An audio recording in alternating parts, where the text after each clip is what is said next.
Hey everyone, you are listening to the Self-Awareness Journey podcast. This little banter is about a car ride long and features your hosts, JJ Parker and Melissa Albers. JJ owns a tech company and Melissa has been a coach working with influencers for the last 18 years. Hey, Melissa, I was digging through some stuff and I found the very first email exchange you and I have ever had. Wait, really? Yeah. Oh, no. It was August of 2014. Really? Oh, no. Yeah. Oh, was I a snot? here's how it went down. I sent an email because you and I had a mentor in common named Dawn, right? Yep. And I didn't know you, but I knew Dawn. Right. And you didn't know me, but you knew Dawn. Yep. First email goes, "Hey, Melissa, your name's come up a few times as I've met with Dawn. I've been working on a 360 feedback for all our employees. It's been a good experience. I'd love to get together and bounce some ideas. I hacked together a computer app to customize and distribute surveys to all 35 of our employees. The app sets a circle of influence for each employee and gathers 4 to 8 responses. I'm wondering if you have come across a tool like that." Right? Okay. Oh, no. So then you go, "Hey, JJ, thanks for reaching out. How's next Tuesday look? I'm not quite sure if you are wanting some ideas on how to run 360s or need support in coaching, or actually how to affect change from the data you received." Oh, well, those were good questions. Yeah. And I go, I wanted to discuss the market of doing 360s specifically for administering to entire organizations. Do you use any software tools? Do you think doing 360s company-wide is effective? Where are there opportunities to automate the process with new software and approaches? Got it. And you go, "Oh, no. Thanks for the clarification. Yes, I do many 360s. I'm a bit buried at the moment. Can we look at a date in September?" Is that actually what I wrote? That is actually what you wrote. Oh. And so then I think at this point, I'm like, well, like this lady blew me off. You know what? Reading this now, I'm feeling super uncomfortable because I think probably what happened was, now that I know you, I could totally read what that email said. You were like, "Hey, is there a startup in here somewhere?" But back then I wouldn't have thought that. There's one last email. Oh, no. After your email, there's one last email from you. Because I pretty much dropped it. Okay. You go, "Okay, so my brain's been working a bit on your concept. I've changed my mind, and I'm thinking that you might have something cool here."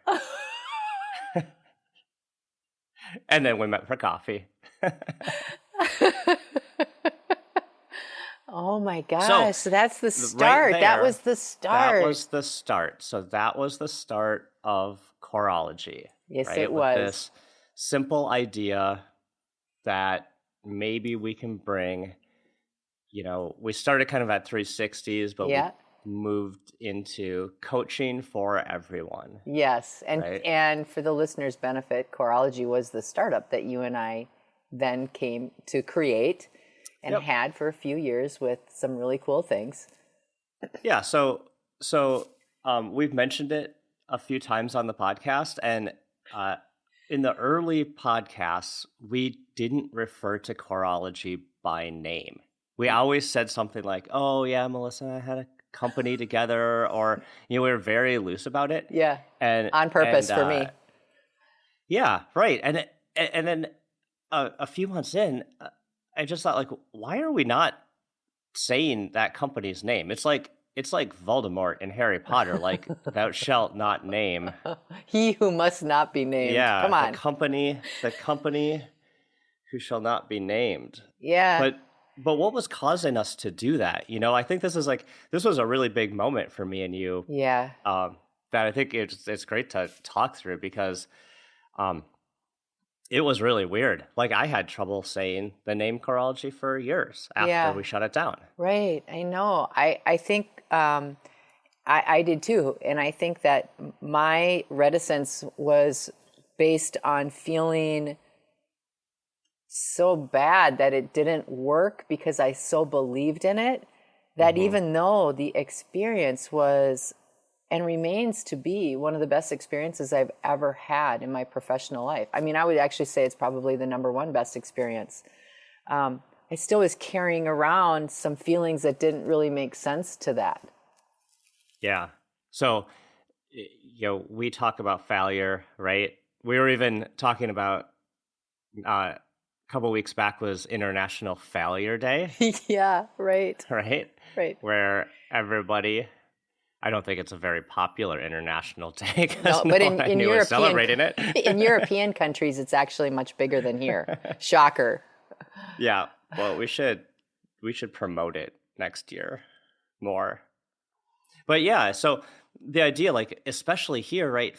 Failure is not a positive thing. Like, oh, you failed, right? And what's interesting is we had this business idea.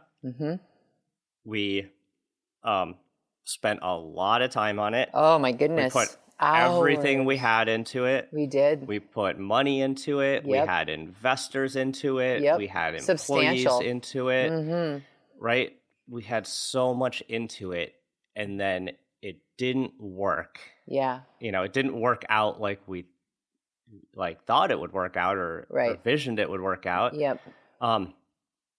So we felt like we missed the goal, right? And we ended up having to shut it down, right? So financially, it was a failure. Yep. We took it in the shorts. Yeah. But to me, there's so much good about that experience that it's hard to just measure it on that one metric.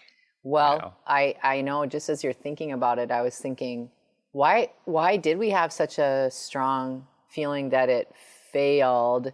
Like, because we didn't even talk about it. Like the two of us didn't even talk about it. And I think our partnership is one of the healthiest and most robust business partnerships that I've seen. And we still didn't really talk about our feelings around it. We really stayed connected in bringing everything to a close. Like, we did all this stuff, but the perception that we had that it didn't work came from very specific expectations of what success looked like. I think for me, that's what I've really learned over the years in reflection. Yeah. One of the most amazing things anyone has ever said to me was when it was clear that we had to literally close the doors, right? And it wasn't going to work. We had a meeting with our biggest angel investor, right? And we had to tell him, hey, we got to shut down the company. It's not going to make it. Yeah. Like, we're not going to make it. I remember at that meeting, I was so nervous. I know. I dropped my phone. I know, you broke your phone. I was thinking that. You dropped your new iPhone and shattered. And we sat down and we told him, the decision that we made about the business. And he just looked at us and said, thank you for working so hard on this. Do you know what he said? I thought that was the most gracious thing I've ever heard. But do you know what else he said? What I remember that he said right after that? He said, I'm really proud of you. Yeah. That's what he said. I'm really proud of you. And I think both of us were on the verge of bursting into tears because we had so much amped up emotion, and we tried and worked so hard, and we were so all in. And we were very, I don't want to say that we were scared of his reaction, but we were so disappointed that we would be disappointing him. We had the natural assumption that he was going to be very angry and disappointed. And he was nothing like that. Yeah, it was amazing. I mean, it was amazing. Yeah. But you're right. We assumed how he was going to be. Yep. Which caused us to just have a really strong reaction. Yeah. It's interesting too, because the premise of that whole business was the premise that we believed at the core that everyone should have an opportunity to see themselves, to understand themselves.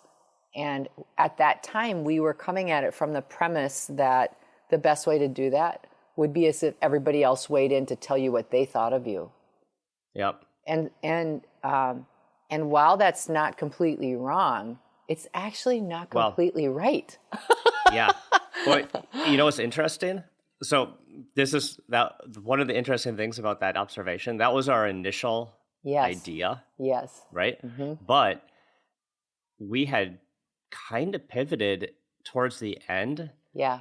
To where we weren't doing the peer feedback part anymore. We were doing some of the coaching that is just purely based on your own personality. Right. Remember, we at the end, we're actually running tests on employee groups to see if we could get enough information about their self-awareness just by a single self-survey. Oh my gosh. You remember that? I didn't forget that. Again, work amnesia is real. That's real. Melissa and I have like the worst work amnesia. I don't know. Maybe everyone else has it. Can't remember a single thing I did in the past. Oh my gosh. I forgot about that. And we were super, super excited about that. And what happened is that person would answer their own assessment about themselves. And it was a really quick survey. Like, were there 10 questions? 5 minutes. Yeah, I can't even really remember. Short. And it would put them into a model that would use the top 5 personality traits.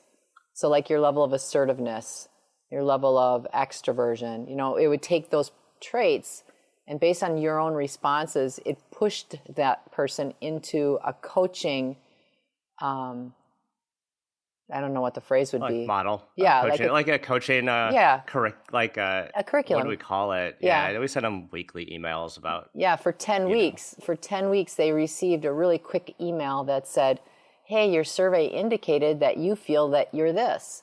If you are, watch this brief video for an idea on how to work on yourself this week. Yep. Oh, that's such a good idea. We should dust this thing off. Well, so as you know, obviously, as we talk about this, right? Yeah. Like we're remembering all of these things that we did, right? Yeah. So like,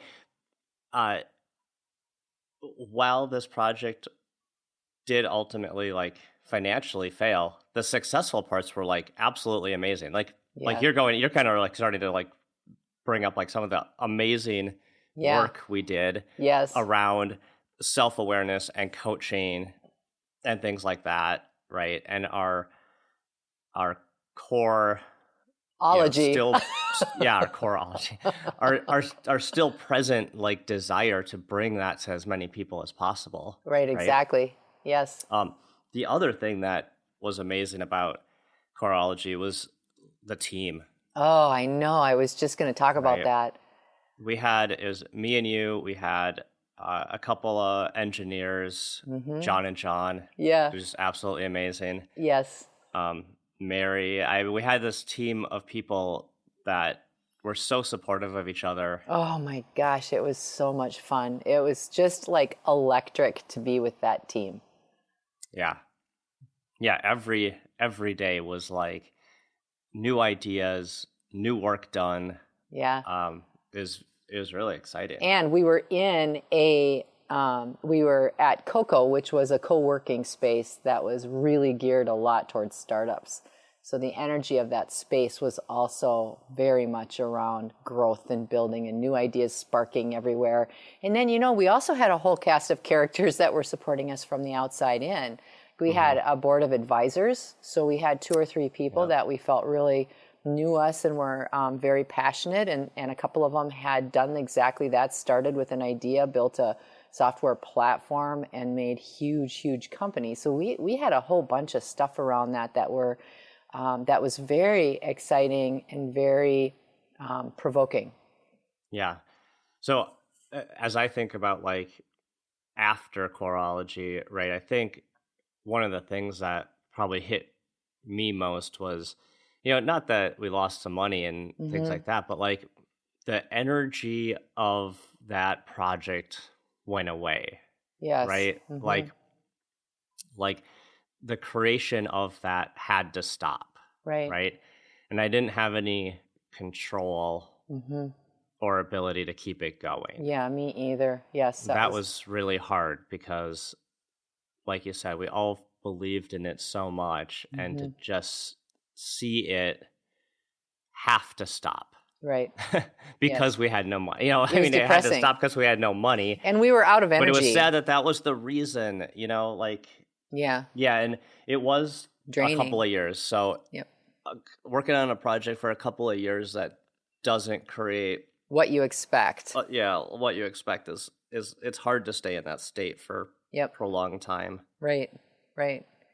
But it is interesting because I think as you and I have started to talk more and more about choreology and the history of choreology and how we got our start working together, it's not a very far jump to see why we're doing what we are today. Right. Well, it's a pretty quick little hop over a very, very, very small puddle. Well, we are both fans of the Simon Sinek Start With Why stuff, right? Like really know why you do what you do, right? And it's hard for people to, I think a lot of people, it's hard to get to a why, right? Like, why are you on the planet? Yeah. That's a heavy question. Yeah. What's your why? Yeah. What's your purpose here, right? Yeah. Why were you put on the planet? But it's funny that's a hard question. And for you and I, it's having this second project where we're working on the same thing, I think brings your and my why closer to focus, right? Because like, oh, here we are, like at it again, not even on purpose. I mean, we kind of joke that we didn't make the podcast of the self-awareness journey on purpose, right? Right. But we kind of didn't. We kind of did. But like, we kind of did. But we kind of were just hanging out and talking, and you were riffing on this idea, and we started riffing on the idea, and here we are. Yeah.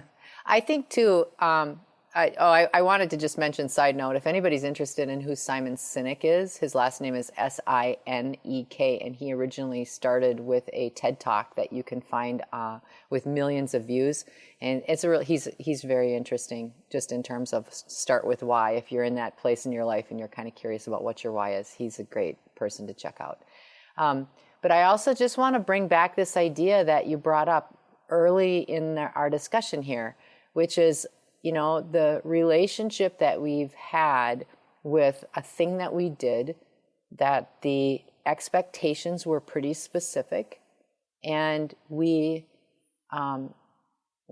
expectations did not work out the way that we expected that we would. And so we felt a degree of failure in that.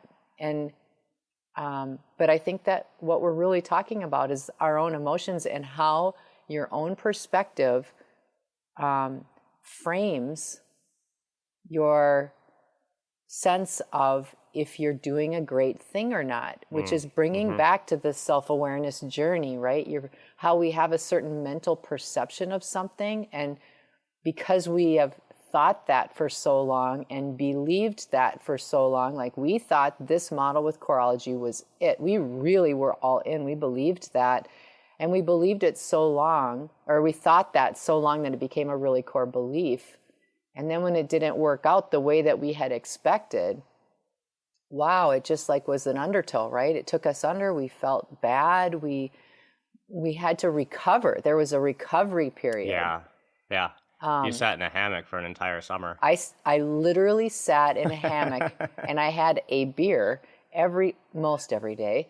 Not often more than one beer, and sometimes I couldn't finish one, but that's beside the point. I also listened to Jimmy Buffett. I sat in a hammock and listened to Jimmy Buffett for the entire summer in recovery. But I think I guess what I'm getting at now, though, is as we talk about that and just sort of unfolding and, peeling back some of these feelings, it's really interesting. I wonder how we would feel today if given the same set of circumstances.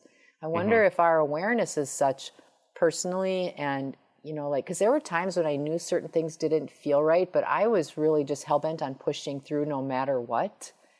And I didn't honor myself in a lot of situations because I was so hell-bent on proving myself right.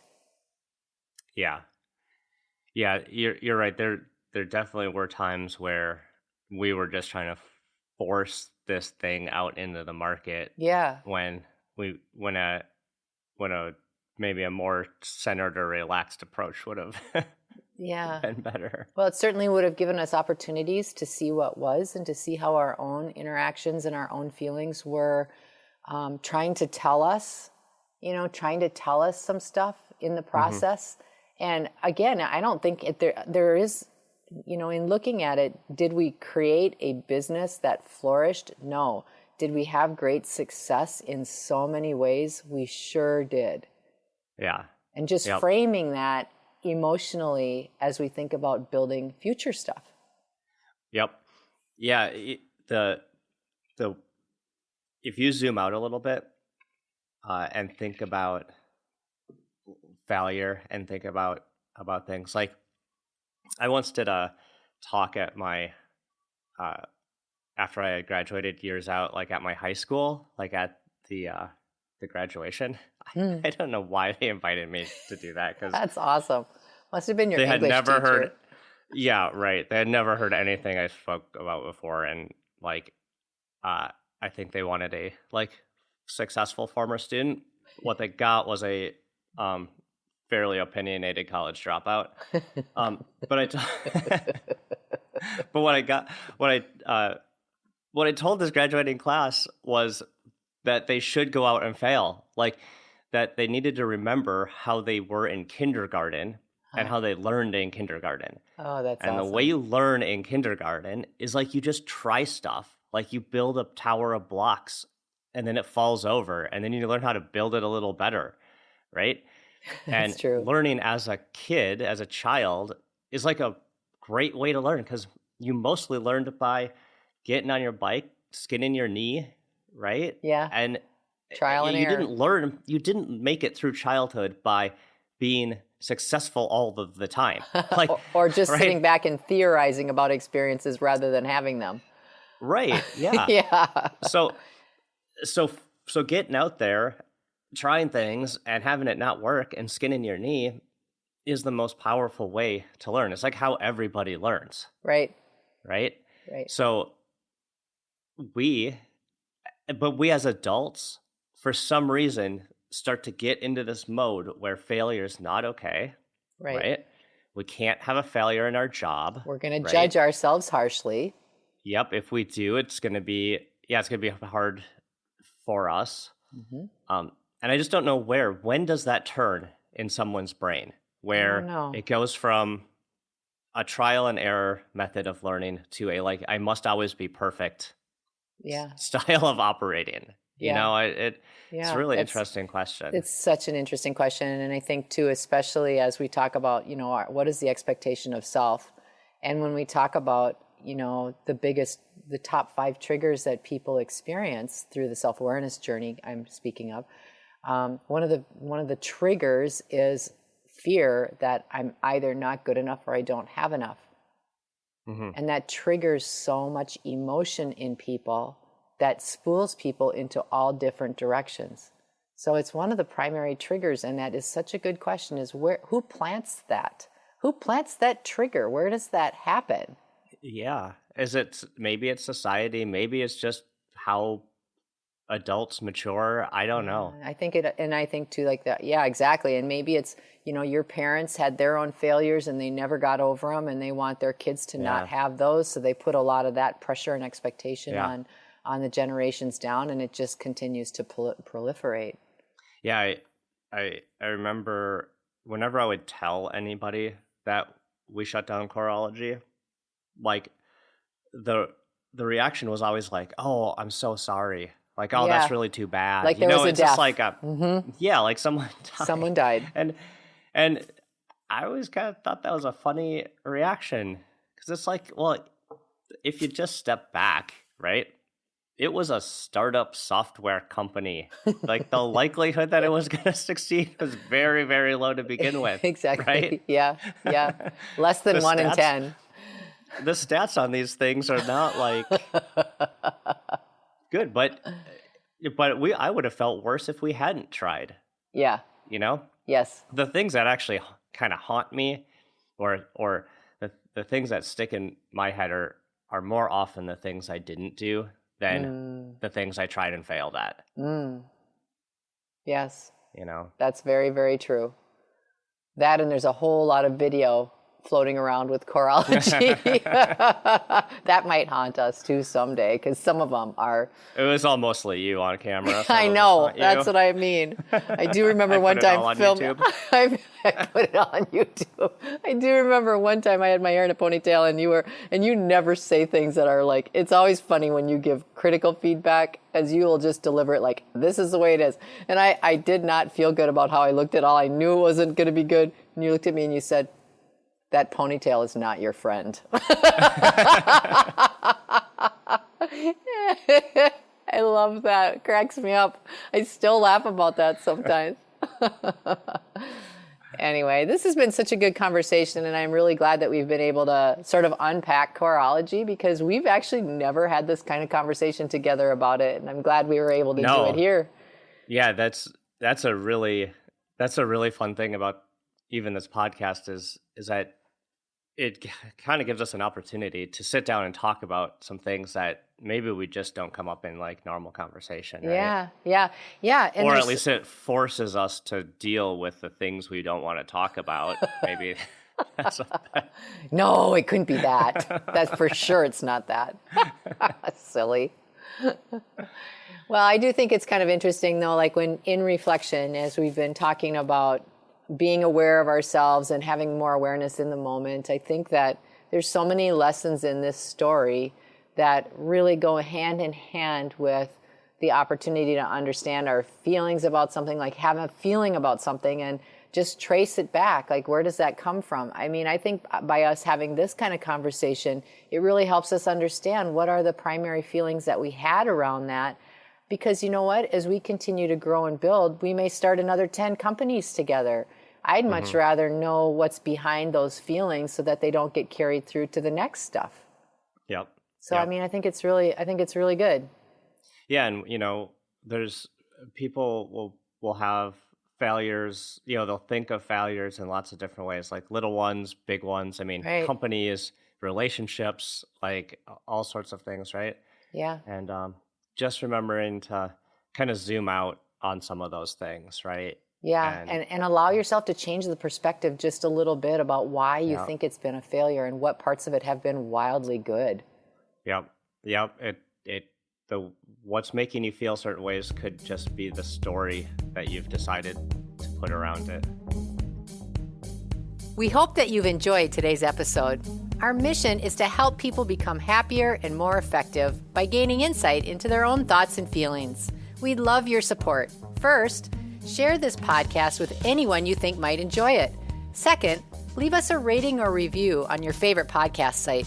This helps others discover the podcast so we can reach more people.